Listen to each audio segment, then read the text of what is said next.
I think some of the success stories we often hear from our customers is they often say like, I cannot understand how we ran our business before. Like, and that's maybe after if they've used it for maybe half a year or something like that. So I think once you start actually giving people the ability to cooperate and communicate between each other, and you know that you have a place where if you write something to either a specific group of people or to the whole organization, they actually read it. You know they actually use the platform. It's not like, well, I send it out, I don't know how many, maybe 5 opened their email or something like that. So what we often hear is that they simply cannot understand how they did it beforehand.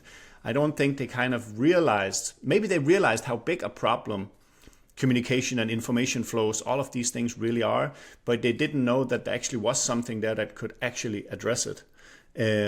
So I think that's kind of the main light switch that goes on for people. And also, I think the siloed communication. We have a large hotel chain, and they were like, well, it used to be just the different hotels, they were having Facebook groups and everything. So it kind of worked between the individual hotels. I mean, amongst themselves, it would work, but they had no cooperation between each other. It was just working in silos. And now they actually have the tools to cooperate. They have tools to share with each other as well. So that is one of the main things that really help people a lot. I think also one of the benefits we see is talking about something I talked before, but it's actually how fast your app actually is and how intuitive it is.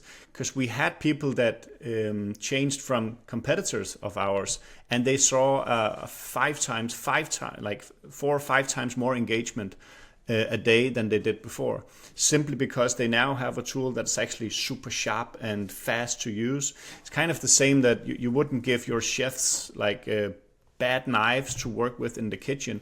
Why would you give your employees a super slow employee app? They should have something that's state of the art, something that really works. And if you don't do that, people can easily compare.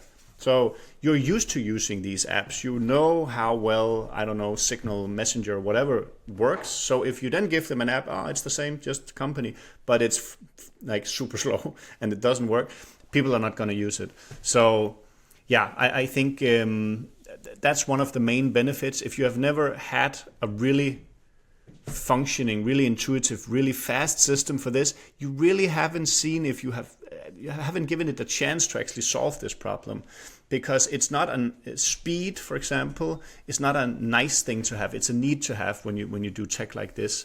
You can have some slow tech if it's just something you do for yourself, drawing some reports, takes a minute, whatever. You can wait, but like if you have a company that maybe has like, let's say 20, 30,000 chats going back and forth each week, which is not normal. Every time that's a second, think about how much time you're losing and how much annoyance you're giving people just by waiting for these things to go through. So yeah, it's definitely a need to have, and one of the main benefits of Monotree, I would say.